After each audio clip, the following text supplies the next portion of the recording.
Well, it's been a while since China and Australia have slugged it out like this publicly. Up here at least, I've never seen anything like it. Two foreign ministers sitting across a table, eyeballing one another, and then bang, diplomatically really giving it to one another. What this is all about are these islands in the East China Sea. China calls them the Diaoyu Islands, Japan the Senkaku Islands.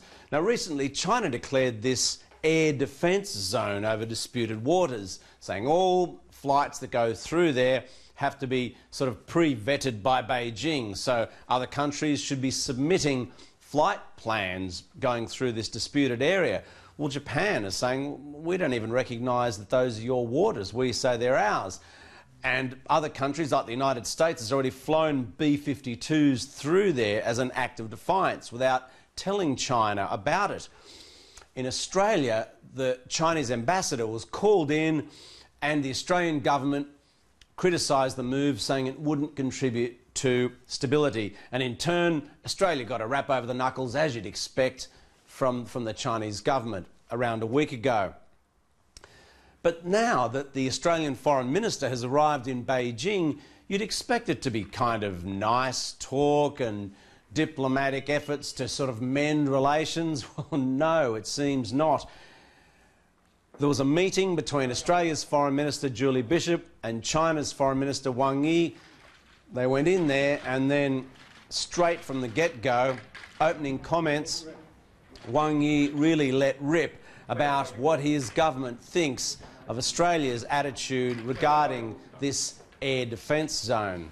从这个角度讲，我们不得不指出最近澳方对中国 In this connection, I have to point out that what Australia has said and done with regard to China's establishment of the air defence and identification zone in the East China Sea has jeopardized bilateral mutual trust and affected the sound growth of bilateral relations. Across the entire Chinese society and the general public are deeply dissatisfied with that, and this is not what we desire to see. And watching just the beginning of this meeting, the tension was considerable. The expression on Julie Bishop's face certainly changed. And, you know, she made it known that Australia was not backing down and that it hadn't changed its position.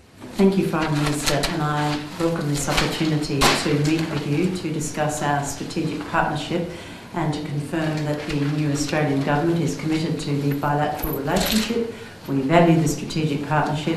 It is one of our most important global partnerships, politically, economically, and as far as people-to-people links are concerned. And we want it to grow and we want it to prosper based on mutual respect and benefit. But I must take issue with you on the matter of the East China Sea. With these meetings, reporters are only allowed in for the opening portion anyway.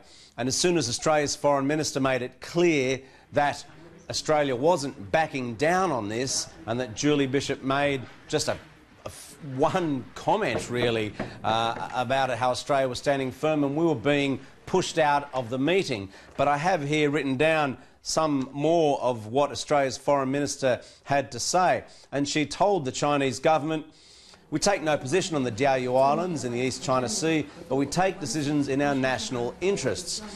We urge that there be no unilateral actions," and this is what Australia sees this air defence zone as, nor coercive actions, but that both sides act in accordance with international law. Then she went on to say, "We respect China's right to speak out on issues that affect China, just as we hope you will respect our right to speak out on actions that affect a region of critical security importance to Australia." Now, as you can tell, a very tense meeting indeed. And funnily enough, the two foreign ministers after that meeting were going to go off and have dinner together. So I can't imagine that was too joyous an occasion. But really, this is becoming a significant diplomatic stumbling block for China and Australia, and it doesn't seem to be going away.